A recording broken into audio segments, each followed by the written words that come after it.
Hello, it's Ollie here at the Crafty Whisk, and I'm so grateful that you could join me today.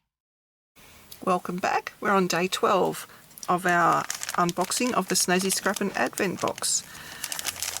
This one's quite flat, either a die or... no, I reckon a die. It's too flat for stamps.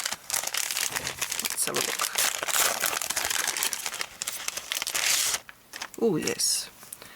What have we got? It's like a mini Polaroid, which the aperture is